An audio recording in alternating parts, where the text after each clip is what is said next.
Monkey D. Luffy versus the world. Hello, everybody, and welcome back to episode of the Monkey D. Luffy versus the World podcast. Yes. I'm your host, Reese. I'm Wesley. Who's also a host of equal importance. Thank you. But I don't know if this is going to be someone's first episode, so let me lay this out for them. True. The thesis statement of this podcast is that I know what the hell is going on, and you don't at all. You don't know anything. You get to put this in One Piece terms. It's almost as if you're the log pose, and I'm a feeble pirate trying to make sense of it as we're going through this journey. Well, you've not seen the log post. You know people who've seen the log post. That's not my style. So to this episode, Wesley. Yes. This is breaking news. You don't even know what I'm about to say. I'm ready to get stuck with the structure. This is the stuck with it. You guys go see Shelby Oaks and then tell us in the comments how not good it was. The sort of the format of these episodes, the past episodes, has been that I was sort of I was hosting in a way. I was leading the charge because I knew all as this omnipotent being who knows all in the One Piece world. I could just sort of guide the conversation. Yes. But Wesley, I feel like this is going to be an episode where you got way more to say than I do. So I think you should take the reins on this one, man. That would be. I'm excited. I'm nervous. I'm feeling a little weary, thirsty maybe. But I'm excited to talk about this arc. So yes, this is well actually my first point is I have a question to throw to you. you just gave me the keys to the car. I'm handing them back to you for a second. Okay. Because I'm getting some mixed signals on what this saga is called.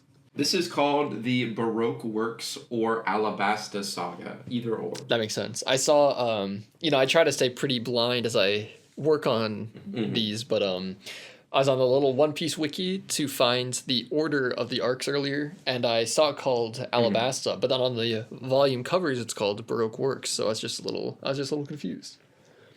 It's just got two names, man. Don't worry about it. That actually makes sense because there's a lot of characters in this saga that have two names.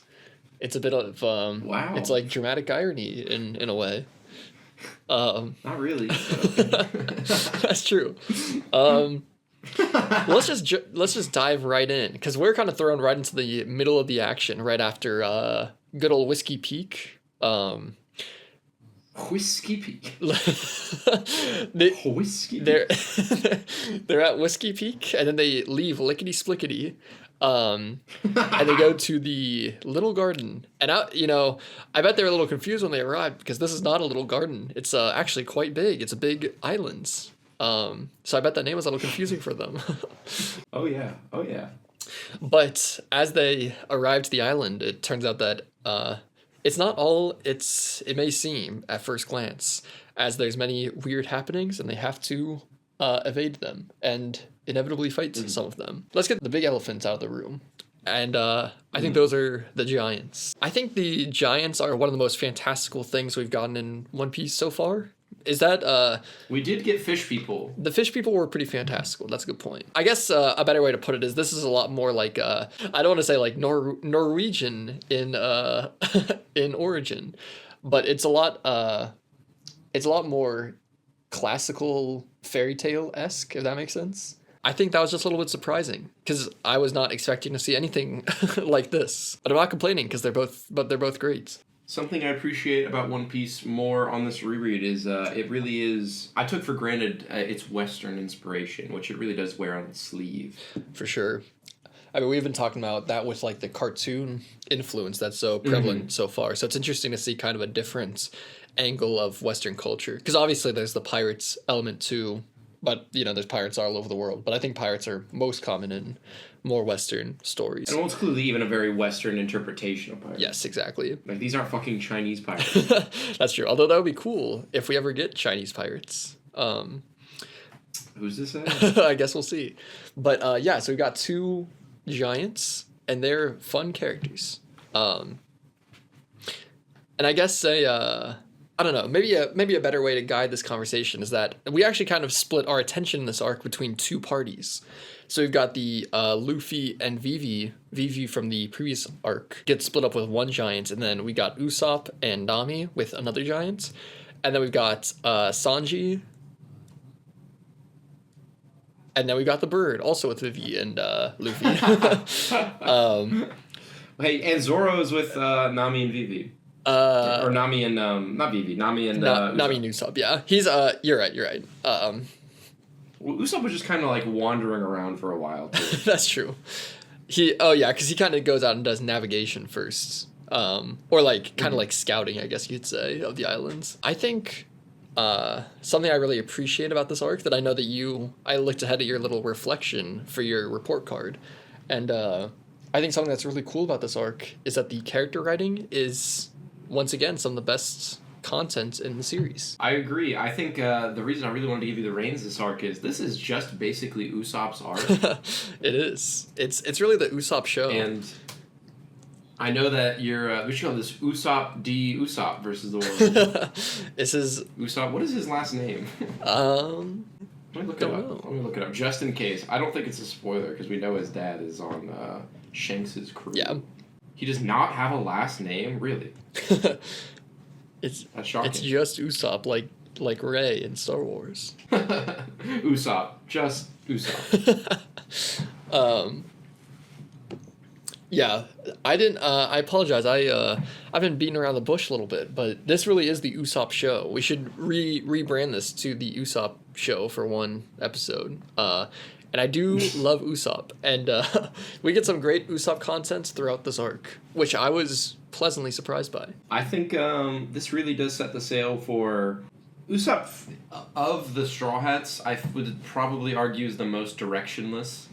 In like before this arc, I mean. Yeah. I feel like his sort of vague like idea of, well, like, I just want to be a man and be cool isn't really something that's like, we have no idea what that looks like to him. Like, does that mean like being physically stronger? Does that mean like he seems to value being a leader a lot? I mean, does that mean his sniping skills are like put to the test? He wins like some sort of sniper duel. True. And I think even though like Usopp as a fighter is someone who does like hit and run tactics and sneak attacks and all that, I think we see here that his ideal is the exact opposite of that, which is someone who, gets injured and like doesn't care and just gets up anyway and starts like throwing hands and taking big blows to the face and shrugging them off. True. It's someone who is brave in stark contrast to his cowardly nature. True. So, and these giants really do just embody everything that Usopp like values that is the opposite of himself, which is like big and strong and courageous. Yeah. And I think it's a as the writers say, it's a great foil to make his character pop. True. I absolutely agree. And something on that note that I didn't even consider until right now, I think, is Usopp the only character that we didn't get like an explicit like childhood flashback during their introduction arc? We very briefly see him as a child for like one page, which is when his mom is like dying. Oh yes, it's short. Yeah, it's definitely shorter than the other characters because at least for I think for all the Straw Hats thus far, we've gotten pretty extensive flashbacks with them. Usopp having a more humble backstory, I think, really lays into like Usopp being such a very like among the Straw Hats, he feels the most like human. Yes. In terms of both like how strong he literally actually is, like, and just like he's a lot more grounded. Like he does not have this overarching like tragic opera of like, well, my village is held hostage by the fish people. It's like, oh well, like my dad left, and I want to be strong like him. Like that's nice. True. Yeah, I think that's a great point, and it's really interesting writing technique that Oda uses here because in a lot of ways, Usopp is one of the flashiest characters. He's always accompanied with a lot of effects like anime or comic book, different features around him. But despite that, he really is like the most human and one of the most psychologized characters that is in the series so far, which is very interesting. It's a very interesting like thematic foil, more so than like a character foil that we've gotten so far. But I think you're right. The having just two giants that really embody that it really embody that foil is really cool. It does a lot for his character here. I mean, in theory, every Straw Hat gets to do at least something cool in this arc. I remember, once again, skipping ahead to the report cards, your sort of complaint of like, man, Sanji just didn't get to do anything this arc is valid, but I do really appreciate that he basically gets like an entire chapter just to his little shenanigans of like sneaking off, finding the little like wax hut, talking to Mr. Zero. True. And all that, and like the way that actually like forwards the story in both he finds the log pose and that like makes Mr. Zero go like, I have to send more people. I really, as the resident Sanji fan, I obviously I wish he played a bit more of a bigger role, but I'm actually pretty satisfied with this. I think him just getting to do his own side quest is a really interesting way of dividing attention. Mm-hmm. I think weekly manga really struggle with balancing large casts. That's very true. I mean, I honestly think these past few arcs have made me appreciate Bleach more, because Bleach has 1,000 fucking characters, and it still manages to balance them not terribly. Yes, that's absolutely true. Every arc we've seen Oda he's barely juggling like 5. That's true. JoJo is another great example of that, which you've not seen. That's true. Trust me. I believe it. Yeah, I mean, I think for what it's worth, I think the past few arcs, you and I, to varying degrees, have had the complaint of like, oh, Straw Hat A or B has not had enough screen time. I think this arc, even though, I was disappointed that Sanji wasn't in it more, I definitely agree that it was not as egregious this time around, because he did have plot relevance. He still got to do some cool stuff, like he had feats. And it was just entertaining. It was a good way to break up like the central tension of the climax of the story. Yeah, it was a fun little side adventure. I like. I honestly think, sort of, as you mentioned earlier, we're following 2 different like storylines that are converging here as the party is split up, and I think that's a delightful narrative tool that's being used. I definitely agree, and something else I really appreciated about it is that we it kind of gives us the opportunity to see character pairings that we don't see as often. Granted, like we're still pretty early on, so I think it makes sense that we have not seen like each character talk to each other in length. But I really enjoyed just the Nami and Usopp conversation. Like that was my favorite moments. And granted, there's a lot of great moments here, but it was really cool just to see these 2 characters just like talking, seeing their personalities clash, and we see that too with Luffy and Vivi. I really like Vivi, and I think, part of why I like her is just that she had those entertaining moments with Mr. Luffy. And also with Karoo, her lovely dog. True. I love the, we'll have to get back to the different cover panel stories, but I did like the ones that were just key art, and I especially like the one where it's just Vivi and the duck, and he's looking all dapper, going to some kind of gala. I thought that was very fun. Yeah. I love the moment in which Mr. 5 is threatening the duck and he's like crying. I'm like, oh no. I know. Oda really, he's really mastered giving his animals personality. Without even speaking a dang word. True. And going back a little bit to Usopp, but also to Karoo, the big duck. It was very cool in the climax to see those 2 team up, because we got some Usopp riding Karoo action, which was very fun. Yeah. It was awesome. I think it's honestly a fantastic Usopp moment. I know you were cheesing reading that. I was. This really was the Usopp show, and I think the fact that basically the final climax was just kind of the Usopp show for a while, I was very happy. I think my favorite moment of this entire arc, as much as I appreciated Usopp, was actually my MVP, Mr. 3. Because this... basically literally every single like villain we've encountered, barring Smoker, like every like antagonist, not villain, you know what I mean? Every antagonist we've encountered has not really been a problem for the Straw Hats. Like even Arlong, who I would say is like the one who gave us the most like both obviously the most emotional like narrative weight trouble. Right. But just like probably like the strongest like power struggle. Like Luffy wasn't really struggling that much against Don Krieg or True. Any of these other goobers. Maybe Don Krieg had X Factor. Mr. 3 basically puppeting this arc, as in, like, he has set all these little traps in motion, and, like, seeing the dominoes fall around the Straw Hats, who are just kind of, like, minding their own business and unable to stop his, like, little machinations, was a lot of fun. Yeah. And I think it was interesting because, like, Mr. 3, in a weird, twisted way, feels like the protagonist of this arc, as he's, like, the one constantly changing and pushing the status quo forward that the Straw Hats are, like, trying to, like, maintain, which is very weird for a One Piece arc, honestly. Yeah. I see what you mean. And it was very interesting to me how Mr. Three's power set was all about tricks. Obviously, he has that like big transformation into the big like mecha at the end. But for the most part, which I like. I mean, it was pretty cool. I won't lie. It was very interesting that a lot of his fights were less about like big hype characters smashing each other moments, and it was a lot more like little like tricks and traps here or there, which I think is pretty unique so far. I feel like a lot of the big climactic battles so far in the series have been all about like just big hero villains smashing into each other, which I enjoy. Don't get me wrong, but this was definitely a nice little change of pace. I think it highlights that he sort of is introduced as like pushing his glasses up like a dork and is like, I will outsmart the Straw Hats, or like something along those lines. And I think it would have been really dumb if he said that and then just like, and then I'm going to hit them really hard with a hammer. Yeah, that's true. He successfully takes out Zoro and Nami and Vivi and like traps. Well, I guess Luffy he didn't trap Luffy. The giant put him there. Yeah. But like he like had the Straw Hats the closest to defeat we've seen by like far. Yeah. Yeah, it is. Like this is the most dire situation they've been in. Absolutely. I mean, basically, he nearly kills several characters, which is crazy. I guess it's more so the like the other villain who uses traps on Luffy to like change his personality. Besides Usopp, they kind of just cleared out the entire team here, which was very interesting. Yeah. Which is what makes Usopp, who I would argue is probably like the best, the closest thing we have to like a thinker on the crew, saving the day with his like quick wit. True.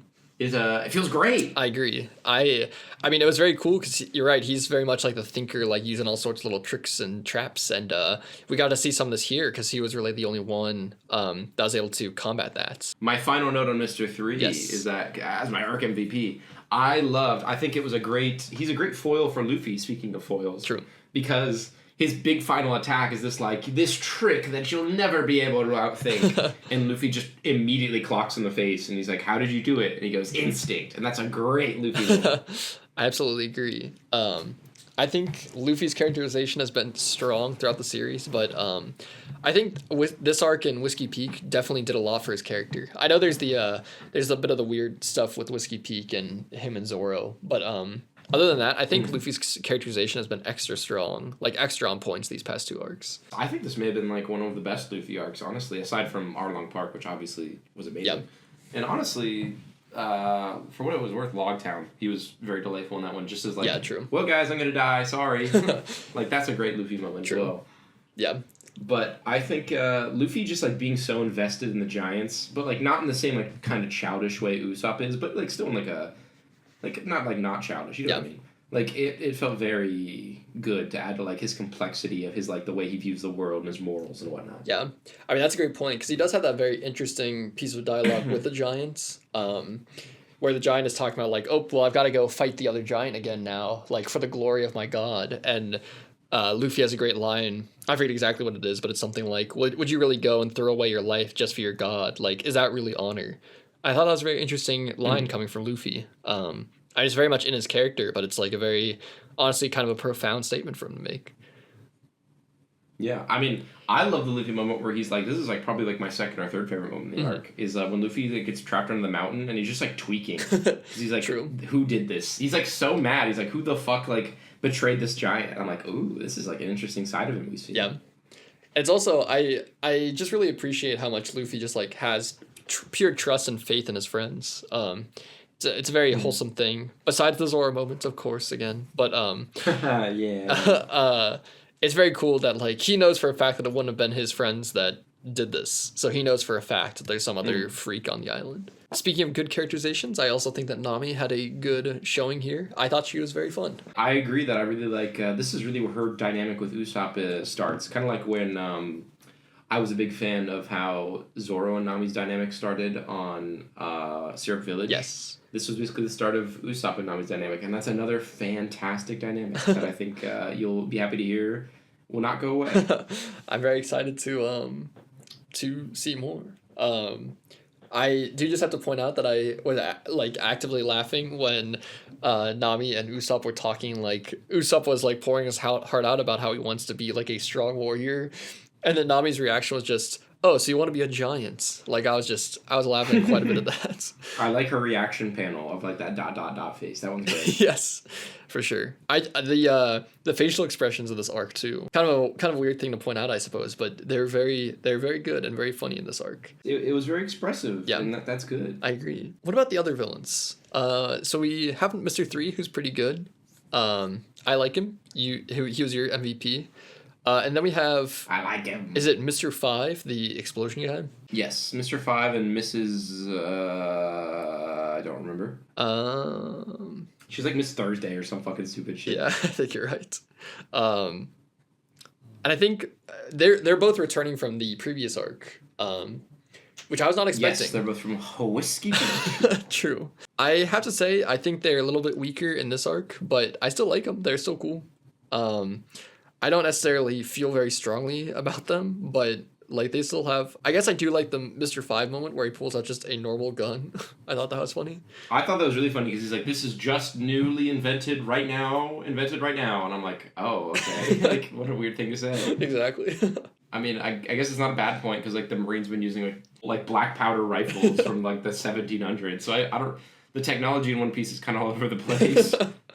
That's true. And it's also funny because, he's Mr. Explosion guy. Why does he have to use a real gun? He could just shoot things anytime. You can just shoot your boogers, man. Exactly. They're really ratcheting up the stakes by giving the guy who can shoot nukes a small firearm. Exactly. And then yes, Mrs. or Miss Thursday with the like mind control powers. I thought they were used pretty fun. I was honestly expecting them to be used more than just with the Luffy climax moments, but it was good. They're just kind of a fun like mixture of gag and like tension razor. Yeah. Stake of razor of like, guys, Luffy's here to save the day, and then he's like going through all these weirdo emotions. It's fun. It's definitely weird, but it's fun. True. I mean, I do love the moment where they just start having like a little tea party. I think that's very fun. I love that. And it's also, I mean, I'm not gonna lie, it's a pretty grisly image seeing the characters like turn into wax statues. Yeah, I think the art really sells it. There's like a bunch of art of them like the art when they finally turn, like they're really heavily shadowed and like all white. It's like, oh, it's kind of freaky. I agree. Although, if I could talk about my favorite moment real quick, of course. I love this is like universally like I think if you were to ask 1,000 One Piece fans like what do you remember from Little Garden at all, they would probably say like, oh, Zoro saying like, let me just strike a pose before I die because like it'd be cool. I just think that's very charming, very good, like endearing to Zoro as like a person. Is like he has two amazing moments this arc despite literally doing nothing, which is one, he's like starting to cut off his legs to keep fighting, and that's so cool. I know, it's crazy. And then he just goes, well, if I'm gonna die, I better go like die cool, which is also amazing. True. He hits the little they Warhammer model Space Marine pose. But yeah, I think that moment where Zoro's about to cut off his legs is very crazy and very cool. And I also like how at the end of the arc, we just see Zoro doing training where he's like lifting around a big, like half a dumbbell. I was laughing at that. But yeah, I think it really sells Zoro's character, like he said, despite the fact that he also doesn't do a ton in this arc. I think those small moments were very effective. I think, I mean, it is good writing to make sure, like, Zoro got to be like the main character of the last arc. Like, put him on the back burner a little bit, you know? For sure. Yeah. I do like, if we're going to kind of squarely sit with most of our focus on one character, I do like that we're kind of rotating through him. Not sure if that trend is going to stick up, but I do appreciate that so far. No comment. No comment. But I think another character that we've been mentioning on and off is Vivi, and I really like her as well. I agree. I think Vivi gets really strong and fast, like hard and fast and loose characterization at the end of the last arc. Yeah. And I think it works surprisingly well, and I think Oda is once again sort of like, he's scatting with Vivi. He's just like kind of making it up as like he's like rapidly like, I have to develop this character into someone to care about really fast. True. But it's working. I agree. Yeah, I mean, I think a lot of that is because she has great little moments with Luffy. But yeah, I mean, her caring about her big duck, I thought that was very endearing. Yes. It's a very easy way to get somebody to care about a character, but like I thought it was effective in its own rights. I thought you really see how much she cares about her kingdom, which I think is also effective because she's like notably distraught.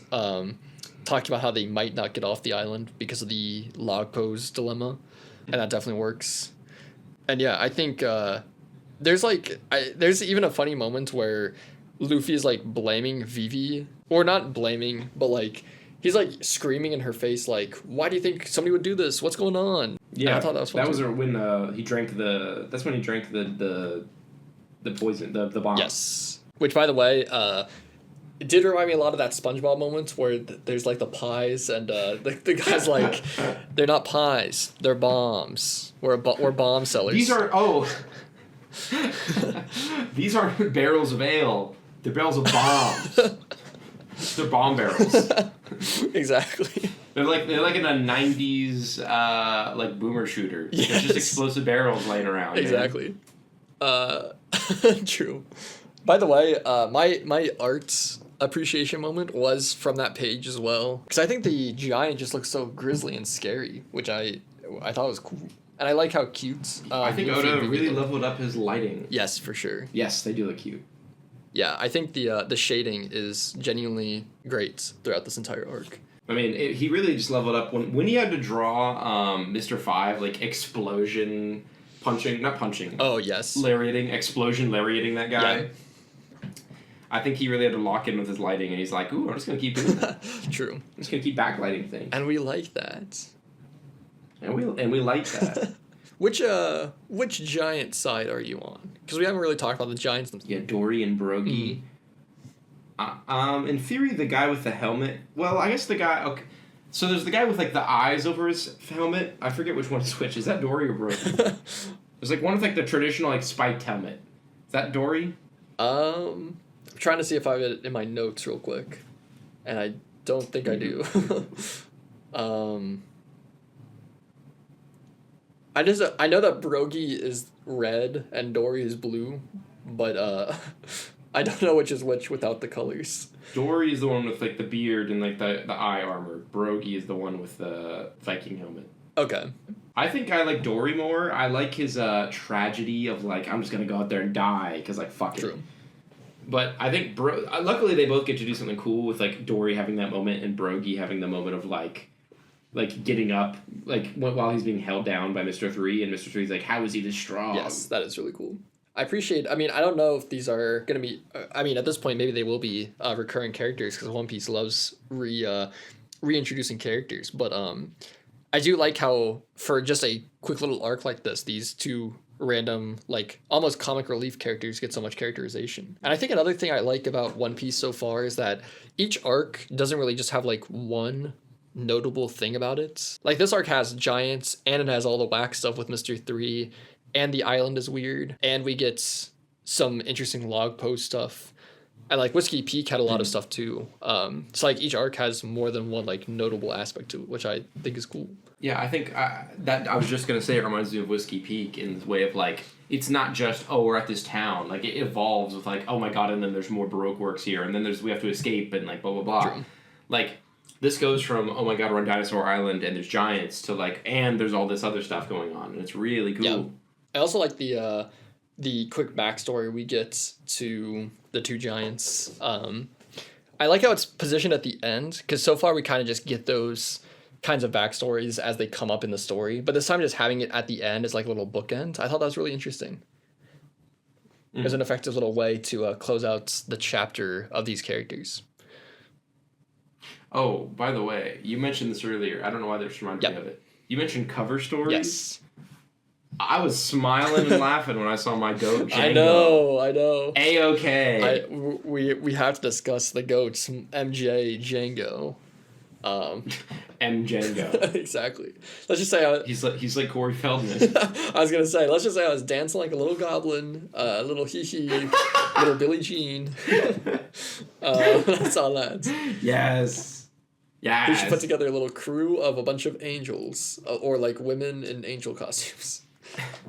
Who look very uncomfortable every time they're on screen. Absolutely. Yeah, I think these were some great little cover stories. We got some more Kobe and Helmeppo, and then we got the return of Django. I think every time Kobe and Helmeppo show up, I'm just all smiles. I really do love like seeing them like just train under guard. Yeah, for sure. It's very fun.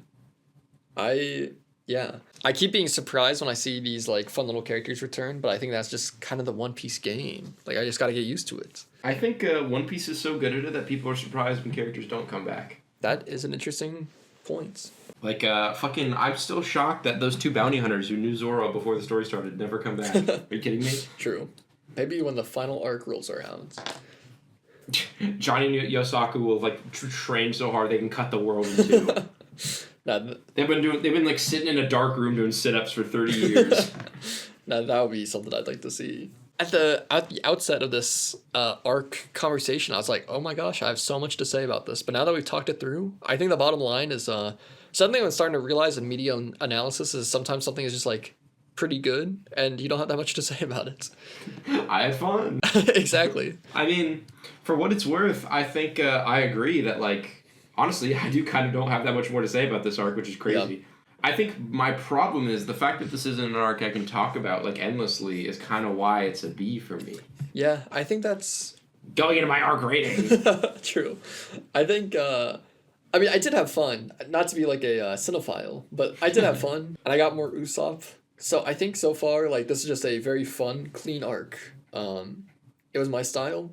I think I agree with that. But it wasn't necessarily something I'm, like, shouting from the rooftops, like, everybody's got to read this arc. Like, it feels like a very niche, good arc. I think this is one of those arcs that we're going to be done with the series and doing a big end-of-series tier list episode, which we will be doing, by the way. I'm excited for that day. And you're going to be like, I like this, I'm putting this in A tier. And I'll be like, wow, really? And no one puts this in A. And I'm like, I forgot you liked it that much. I can very much see that exact scenario happening. I was just going to say, this is going to be like the predictions in the report card. This is like when you go back reading through One Piece and you're like, holy shit, they set this up in chapter 1? Like, that's not bad for this podcast. Exactly. I've actually been, like, dropping in, like, in subtleties, like, a bunch of, like, One Piece spoilers. You just haven't picked up on them yet. But all the audiences, they're freaking out. Is that true? No. You were pulling my leg. It's not my style. I felt like I was in Shelby Oaks. I was in the Shelby Oaks house or whatever. Shelby Oaks apartment complex. You just got Stuckmanized, man. What can I say? The Shelby Oaks apartment complex sounds like something from Silent Hill 2. I'm so serious. That sounds like the fucking apartment really complex. Does. I bet that's why he named it like that. Did you know that Shelby Oaks takes place in Ohio? No. I did not. I don't think Mr. Stuckman is from Ohio, is he? I don't know. I would need to Google it. It's a very interesting detail for him to include. You know what? Another topical movie reference. You could say that the Mrs. Thursday, whatever her name was, is kind of like the weapons. She's... Dude, there's literally...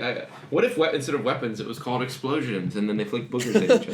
What if instead of weapons, it was called one gun? It's technologically advanced. I pulled it out of my pocket. Best on the Grand Line. Not to spoil my arc rating, I gave it an A originally. I'm thinking I might also drop it down to a B. You don't have to do that, man. I know you're a fucking fiend for this arc. I don't need to lower it for little me. I don't know, man. I think I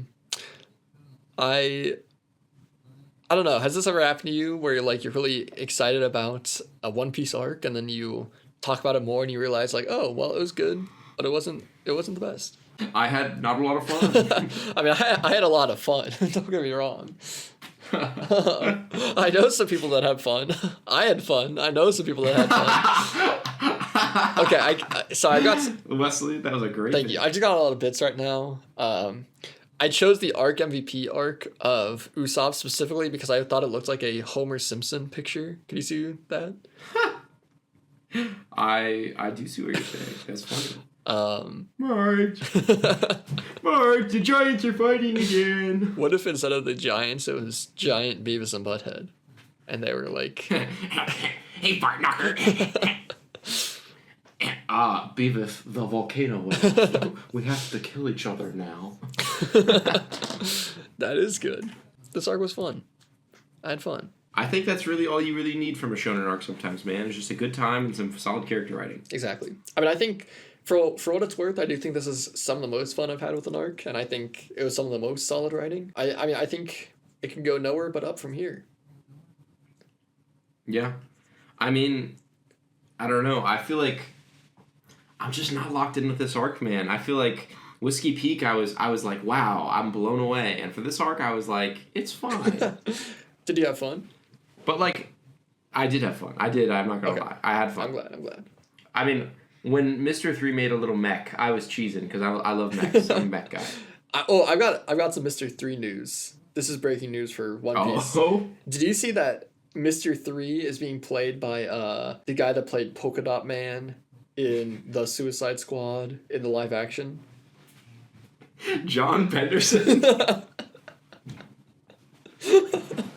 That's all he had.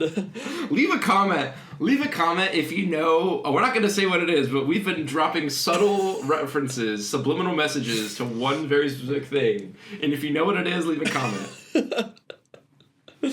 I just thought of another bit. Sanji has that funny thing where he talks on the Gary the Snail phone. What if he's like getting a phone call from a nice young gentleman that's giving him an address? He got a call from Mr. Mexican. There's a construction job on Alabasta. Sanji's just bringing a note to Mr. Zero. It's all he has. It's all I have. It's just that I just have stuff for a note. Well, how are you gonna get back to the island? It's 11:30 at night. Where are you gonna sleep tonight? I took a log pose. I walked. I took a log pose again. He's weary, thirsty. That's his back. That's Sanji's backbone. He was weary, thirsty. The Gary the Snail phone. You dog. I can't get over that phone. I'm not gonna lie. I'm staring at her right now, and I'm laughing. I'm laughing. I forgot I feel like such a fraud right now. I didn't realize this is where snail phones were set up. Is this a big thing in the One Piece universe? Snail phones are just how people communicate across long distances. They just have snail phones. That's kind of like that's interesting because that's kind of like real life with how we have cell phones. No, it's not. That's like real life where we use snail phones. He was a promotional photographer for snail phones. Snail phones. I have never owned a snail phone. I know people who own snail phones. I really hope. Wait! I have one. I just remembered something. We can't do any more bits about this thing that we're referencing. Okay. There's actually another thing that gets set up here that I have to comment on, or people are gonna comment on it. This is where Zoro and Sanji's dynamic starts. Oh, they're like playfully fighting? Yeah, they're like rivalry. This starts over them being like, hey, who can get the biggest hunk of meat? Oh, because they're hunting that like creature at the beginning. Yeah, which actually is paralleled perfectly in this arc by Dory and Brogy. Oh my gosh. That's actually very insightful. I mean, because it's they reveal why Dory and Brogy were fighting, right? They do at the end of the arc. I'm not crazy. No, you're right. And it's the fish. It's like who can get a bigger fish. Yeah. And that starts a lifelong rivalry with them. And then Zoro and Sanji, they're like getting on each other's damn nerves because they're like, yeah, I can get a bigger like beast than you. True. This is actually blowing my mind. I'm realizing this right now. That's very clever. This arc is a arc of many foils. We should call this arc aluminum. We should call this arc Big Fish because the big fishes. What if Ewan McGregor was in this arc in the live action? He plays Brogy. He actually could.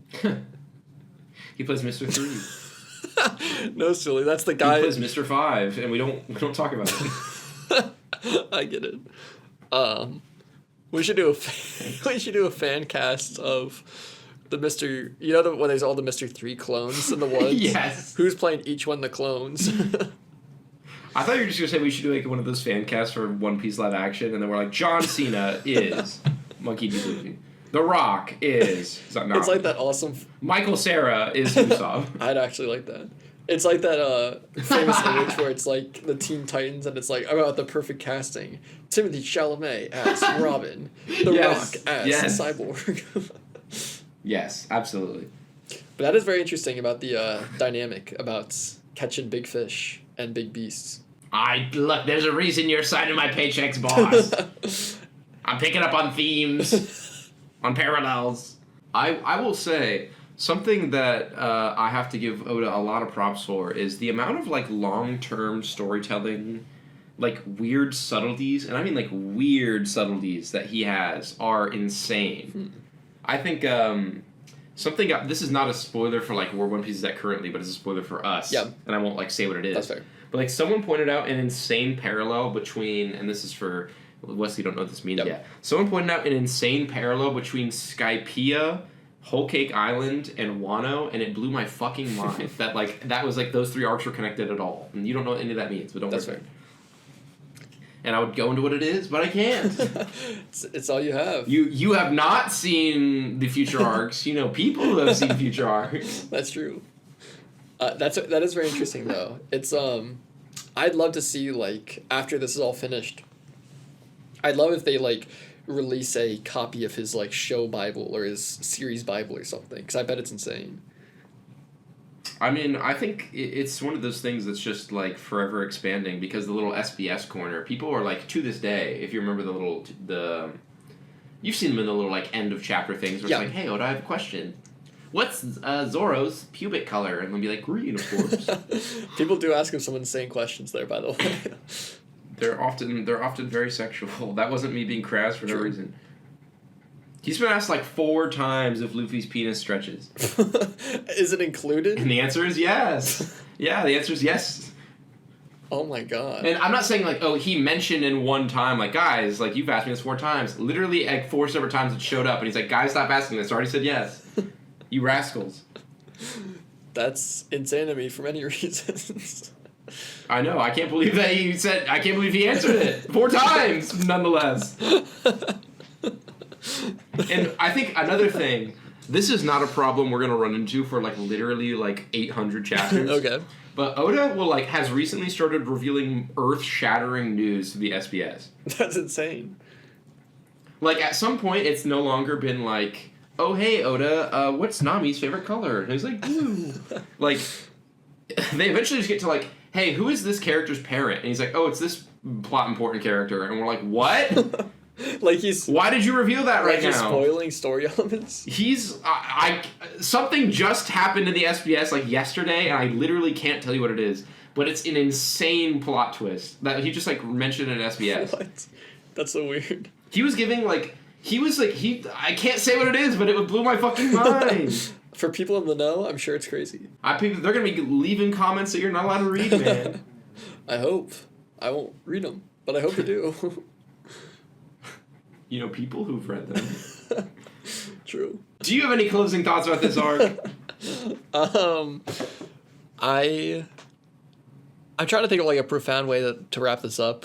I think ultimately, though, like, at the end of the day, sometimes Shonen Jump is just pulpy and fun, and I think that was just an example of this. Like, it's just a pulpy, fun little side adventure in their grand narrative, you know? I had fun. Yeah. I enjoyed it.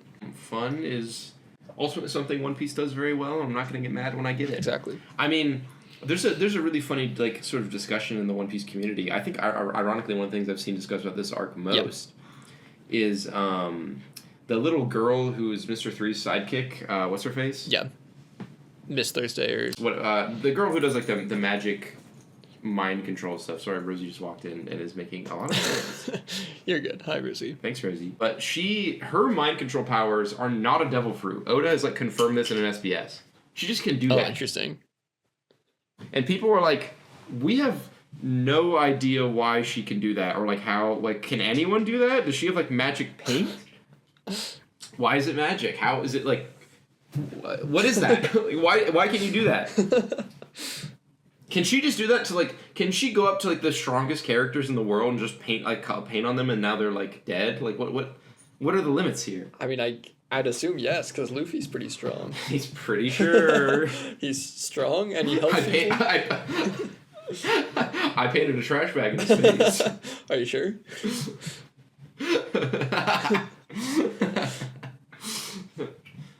All right.